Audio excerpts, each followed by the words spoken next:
So next up, we are going to have VC panel. 2023 marks a pivotal year for crypto bear market, as Web3 started focus on building infrastructure and developing decentralized applications. We assembled a panel of leading venture capital specialists to share their insights on emerging trends, their current investments, and their future investment strategies in providing a glimpse into the future of Web3.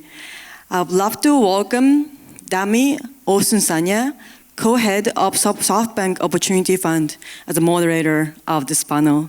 Thank you so much, Dami. Well, I wouldn't be here without our amazing panel, so I'd like to invite Miko Matsumara, Orion Parrott, and Anand Chandradreskan. And I know I should not butcher that name in this room.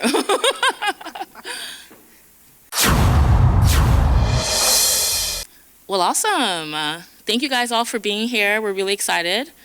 And before we get started, I'd love for all of you guys to go through your career and what interests you about Web3 and share that with the team today. Hi. My name is Miko. I actually have been here in Silicon Valley for almost 30 years. I actually got my first start at Sun Microsystems working on the Java programming language team. So I've been here for a little while, been obsessed with open source software, and then suddenly in 2008, open source software started printing their own money. So this was, of course, Bitcoin and the Bitcoin white paper. So this was quite a head twist for me, and I eventually jumped from the entrepreneurship side over onto the venture capital side. So I think about 5 years, and now we've been deploying with Gumi Crypto's capital. We have a $110 million fund too now, and we're deploying that into this kind of current crypto winter. Hey, and my name is Orion, and studied electrical engineering, did part of those studies in Israel, later got to do an MBA at Berkeley, worked in defense electronics for a while, also wind energy, programmed in Fortran and C++. They're still using Fortran on the National Renewable Energy Lab turbine simulator. And I had bought some Bitcoin in 2013, which could have been great, except my girlfriend thought it was evil and made me sell it. No. And so it's been, but I was really fascinated. I had studied cryptography in college and mostly maths and different algorithms. And so I've been really excited to be able to plug back into that. I took a fintech company through Y Combinator in 2016, and since 2018, I've been hanging out with some of the guys and women there of focusing on crypto, and we've created Orange DAO to invest in crypto startups and leverage the power of our network to attract more deals and support more Web3 founders. And so it's been a wild ride ever since. Thank you. Hi, Anand Chandrasekaran. I work at General Catalyst. And prior to turning investor, I was building products and working in operating roles for about 20 years. We actually invest across sectors, so it's actually interesting to look at Web3 and crypto in the context of looking at the best companies across all sectors. I feel like that's an added filter that allowed us to both be excited and be disciplined about Web3 when there was a lot of hype around it. In terms of what I'm excited in, I think some of the same rules apply as if we were having the session in on some other topic, which is long-term oriented founders who are looking to solve problems that ideally they are personally impacted by. They're trying to build across good cycles and bad cycles. I'm pretty sure there's someone building right now who doesn't care that it's a crypto nuclear winter and so on. So we're looking to partner with founders of that nature. Amazing. So you all came to Web3 through different paths. What is unique about your thesis? And what is contrarian about it, if at all? So I'll start with a contrarian thesis, which is that I think that the investable intersection of AI and blockchain is zero. So that's hyper contrarian, I would say. I would say that the incredible, awesome, God-tier talent in AI is probably sitting at Microsoft or OpenAI and not going to start a startup because AI has a strong spring and then a super long winter. And I think anyone who's had 10 plus years of experience in AI actually knows this. So they're not jumping out into startups. So like to me, I'm like not investing there. I think it's contrarian. I think there's a huge hype, and I think a lot of people are throwing a lot of money into that, and I am not. Yeah, I have to agree. I think that's very well said. I don't think this is super contrarian what I have to say, but I want to share it because I think it's important for folks to understand that even though this is a crypto winter and a bear market, I tend to think of it as much more cyclical. Like it doesn't mean it's going away. It doesn't mean it's going to zero now that we have governments talking about how to regulate it. And we really believe blockchain is going to change the world. And so what you see really is the ebb and flow of hype versus actual utility. And so I have been a crypto skeptic in that sense of like looking for where the utility really is. What are we actually going to use it for, right? We've invested in a Web3 gaming company, and they know that the game has to be fun. The crypto component of it is more about retention and loyalty, but it's not going to make a fun game. And so that's just a good example where we still want crypto to be core to the business, but you use it where it's a tool that makes sense. These are two great perspectives. What I'll add is I think it's important to trace sort of how we got here. If you go back to the financial crisis of 2008, which was really the roots of the Bitcoin white paper and so many other kind of formative pieces of Web3, it was largely motivated by people's disbelief in the financial system, and they thought that there had to be an alternate system because it couldn't be so centralized. But long story short, internally we say that greed became the killer app in Web3, and essentially the new power brokers ended up being, in some sense, even less trustworthy than the ones that people mistrusted to get into Web3 in the first place, and decentralization and so on.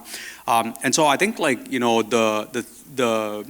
somewhat it isn't contrarian, but if you just follow that trail, there's still large pieces of infrastructure that are left to be built that then form the rails of the next layer of great companies that get built. And so, one example is, we're investors in Circle, which, when you talked about Circle like 2 or 3 years ago, it was kind of too boring for what was going on, and now it seems to be one of the, most kind of enduring kind of assets. And it's really, the other thing that I'm curious to hear more thoughts from the others on the panel is, in my mind, these interesting things happen at the interface of two sectors. So one of the things I'm really keen on seeing is, as the infrastructure gets built, what happens when healthcare meets a vertical industry, right? Like healthcare or legal tech or all of those large high GDP contributing industries. So that's probably the least contrarian one, but at least my view on where we are in the continuum of evolution. I'd just like to respond really quickly by saying that yes, for sure, when we think about this, there are these ultra foundational waves, right? Like Moore's Law, which spawned kind of these megacorns like Apple and Microsoft, right? But when you really look at kind of the Metcalfe's Law revolution around the internet, that definitely spawned others.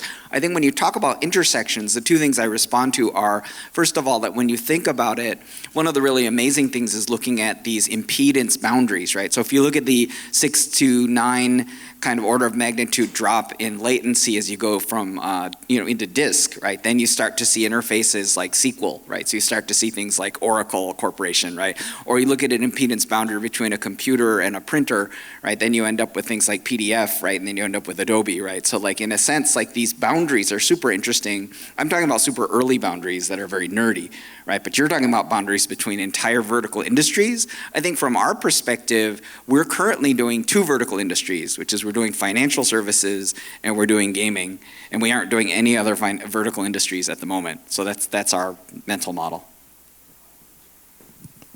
Also quite contrarian. And you guys alluded to this a few times, but tell me more about this crypto winter.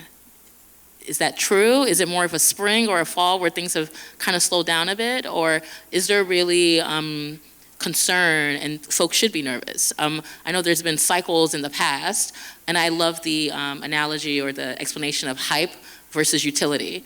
So I'd love for you guys to kind of chime in more on like what's really going on in this ecosystem today.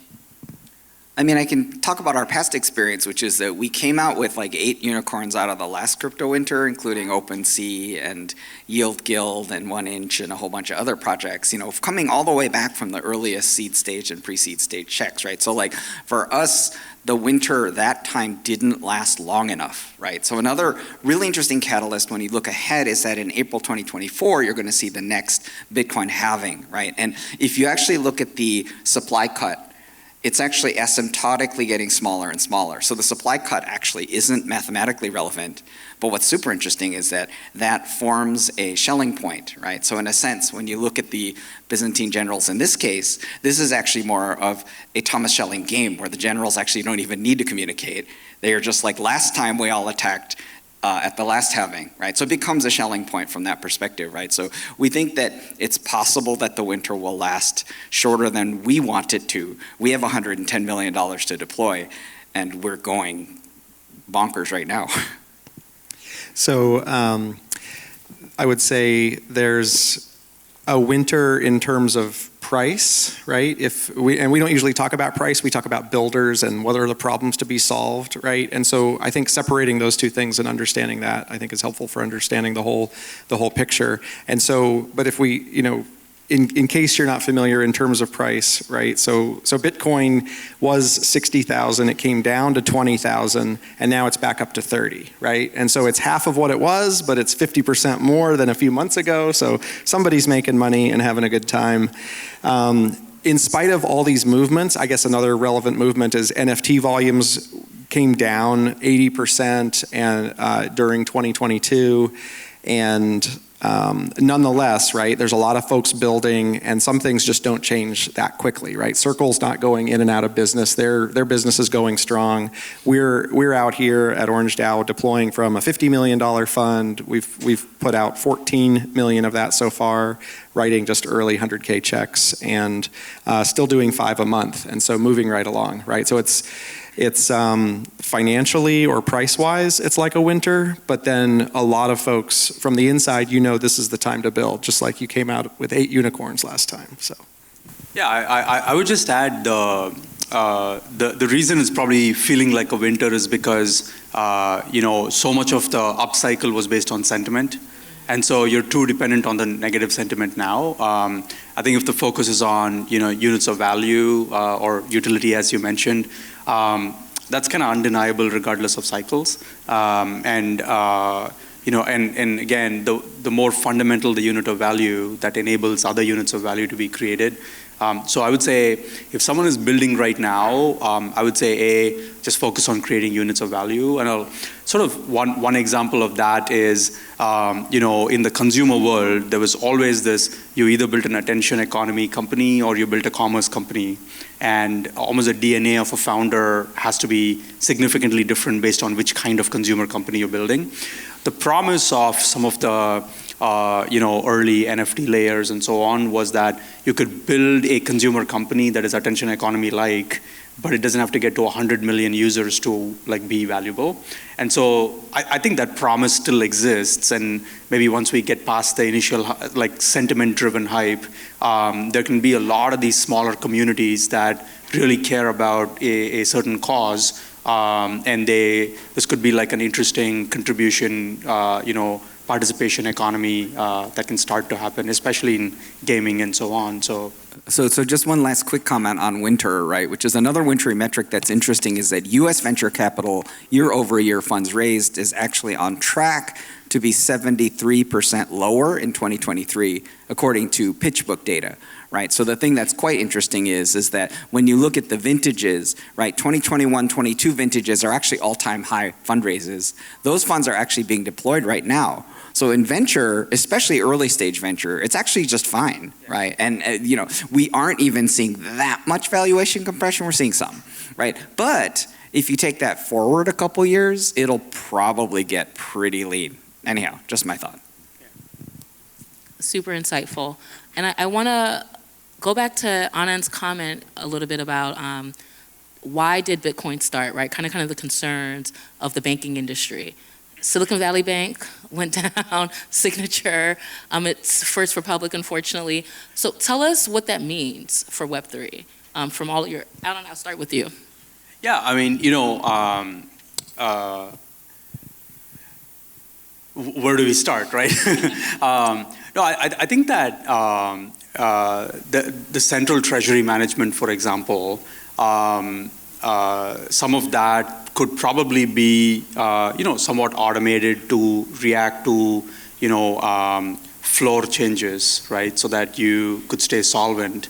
And I think there, honestly, algorithms and decentralization could actually be helpful. And in some sense, even the stable coins that are indexed against a fiat currency aim to establish some sort of a semblance to the existing financial system. So I do think, some of that DNA of fintech and crypto coming together is a good thing for the system.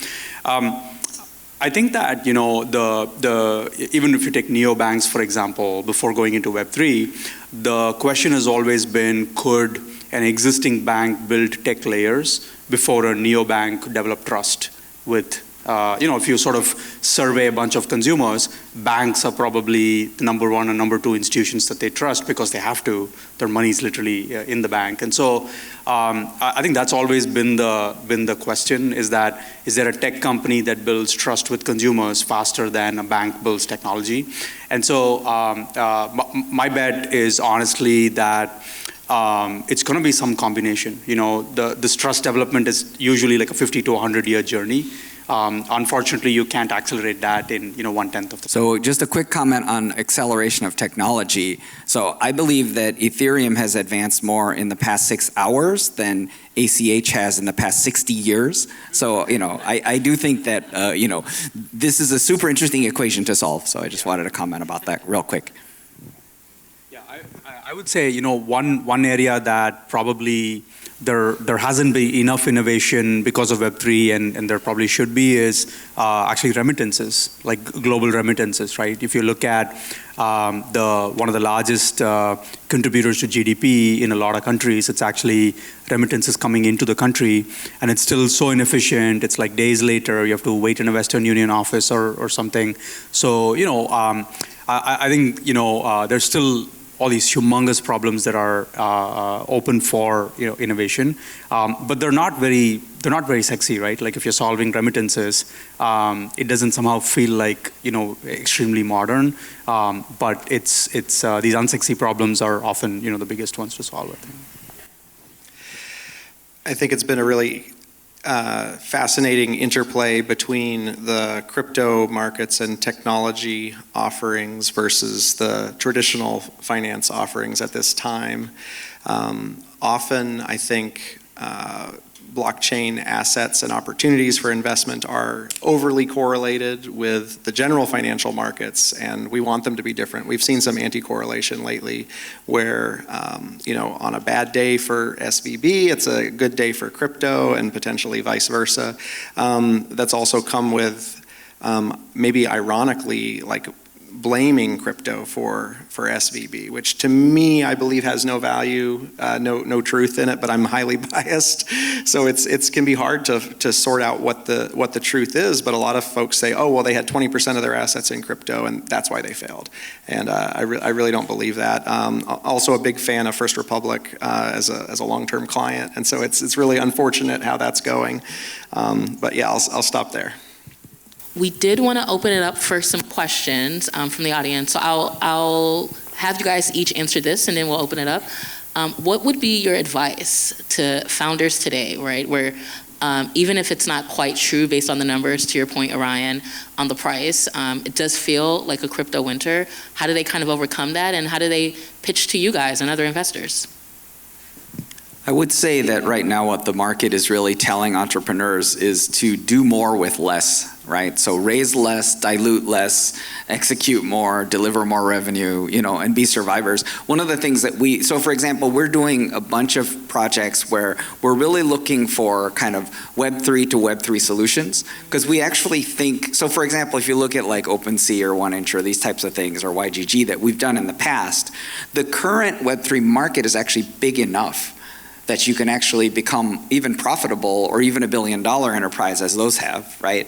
And so the thing that's really interesting is you can actually circulate in there for a fairly arbitrary amount of time, right? But when the breakthrough does come, you can actually then expand into the Web 2 market and like take over, right? So I think that's kind of what I would advise, is I would advise that you try to think about kind of extending runway with revenue and execution, because we don't know when the big mass adoption vector is going to hit, which we think will happen in gaming.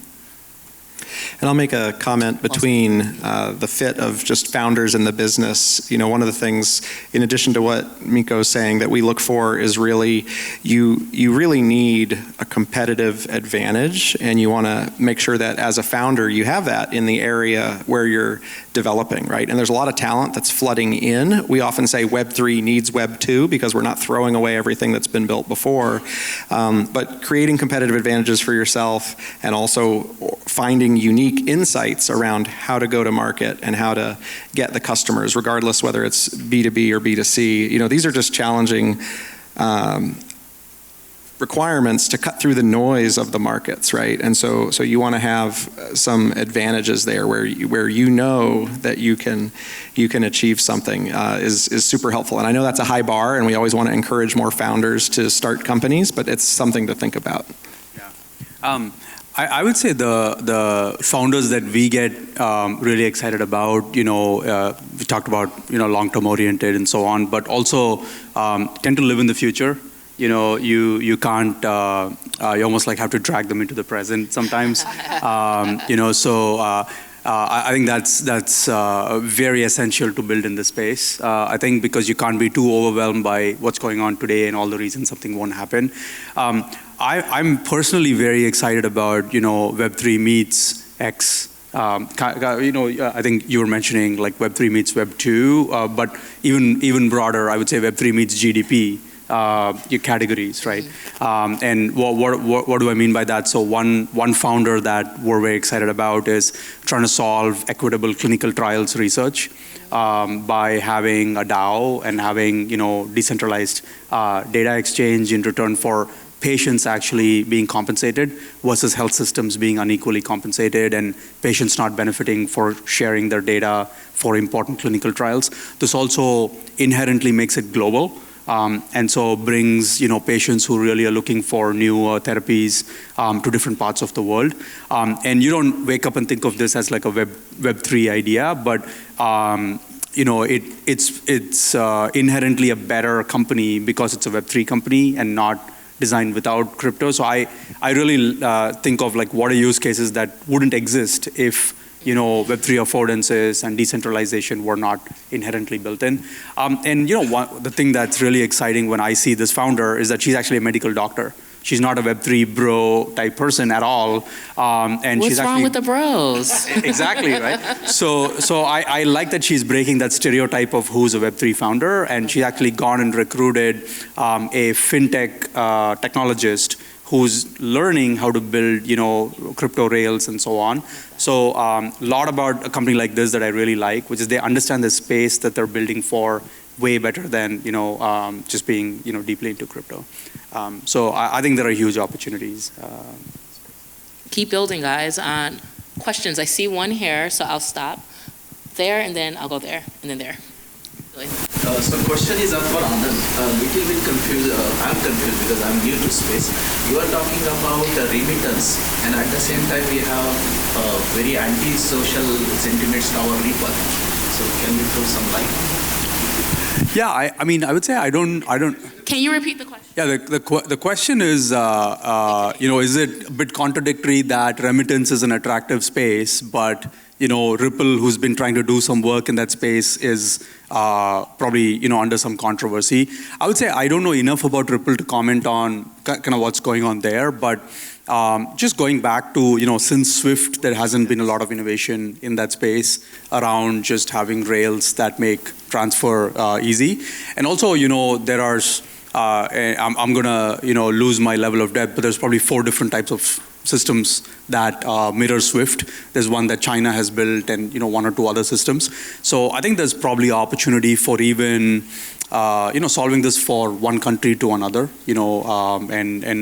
I do think that, early folks have done a bunch in that area, but then got lost in having their own token and focusing on, the economics of that and so on. I think there's probably like a very clean product company that can, solve remittance, just using crypto rails from first principles. Thank you. Hi there. Thank you guys for speaking. Oh, stand up. I wanted to ask you guys a question about kind of the generational divide. Like, people my age tend not to like the idea of giant corporations and entities. And what's kind of the big bottleneck stopping, the biggest successes have come from, I think, community, right? The community successes, those Discord groups with tens of thousands of people, that's where the NFTs went wild. I guess, what are the biggest problems stopping you guys from seeping into these big gaming communities? Because I think there's a huge divide between these companies that we tend to hate, the big guys, Amazon and all those, but we want to get into this world. What's stopping that from happening like right now? Yeah, I think that the simple answer is that $7.6 billion of venture capital went into Web3 gaming in 2022, right? But the short answer is that it actually takes a long time to make a good game. So that's the answer, is that fun games, we don't have any fun Web3 games. We will. I think that's the big barrier. I actually spoke with Neil Stevenson, the Metaverse guy, and he said that the Metaverse has to be fun. It has to be fun, right? And so far, hasn't been that fun. Hi, I'm Dhaval. I have a question about the S-curve. So each of you, where do you think we are in the S-curve? In the S-curve? The curve of adoption? Yeah. I mean, I guess I would say it probably varies by crypto sector, right? There has been a lot more hype than utility so far, and so the NFTs, as we were just mentioning, have experienced a lot of hype and excitement. People are looking for utilities for them in the different verticals. I mean, we're much earlier when we think about healthcare and we think about actual finance. Neobanking is probably a little further along, right? These are companies that are kind of like banks. They offer banking-like products, maybe like a savings account and something bearing interest, have been pretty well explored, and that's a little crowded right now.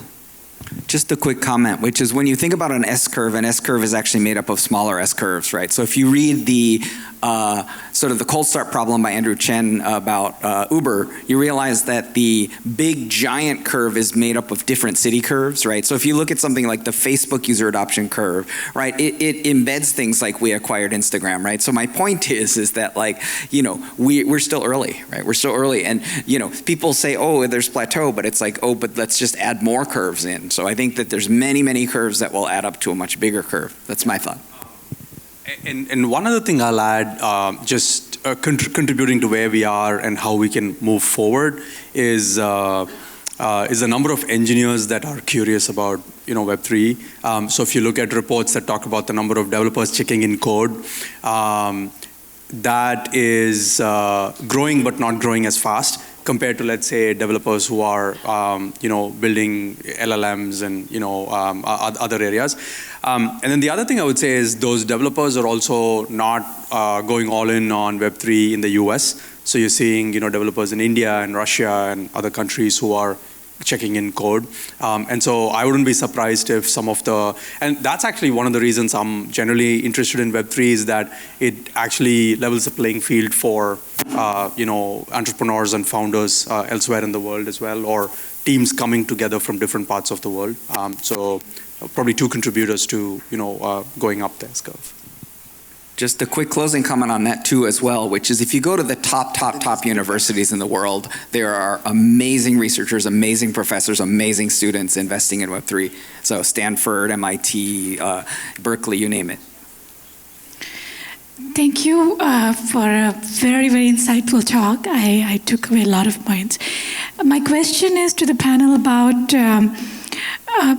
have we tied whole Web3 and NFT adoption too tightly with finance? Does it just have to be with trust federation, engagement, and making internet funner and safer place?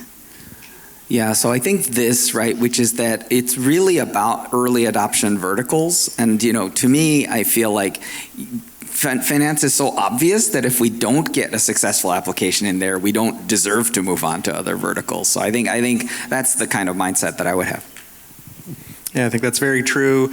I think what you're referring to, sometimes we talk about it as the over-financialization of different products. And this is what can contribute to Web3 games being less fun, right? They're trying to execute some financial model that is going to make money, but it doesn't turn out that fun, right? Or building an NFT community that was really about money and then it falls apart. And so, you know, how can we? There are folks working on non-financial products, but it's also challenging because for almost anything on chain, somebody wants to go trade it, right? And so I think it's gonna take time till we see new applications. I think some of the most interesting applications are even things that just nobody thought of, right? Like the mobile phone really created the possibility for Airbnb and Uber, and these are still physical businesses, but it's like the mobile phone wasn't just a smaller computer, it just let you do all these things that never happened. And now the blockchain is the next largest innovation, and how is that going to change the world in ways we haven't thought of, right? And I think we're all here trying to notice it and see it when it happens or as early as possible. Got it. Thank you.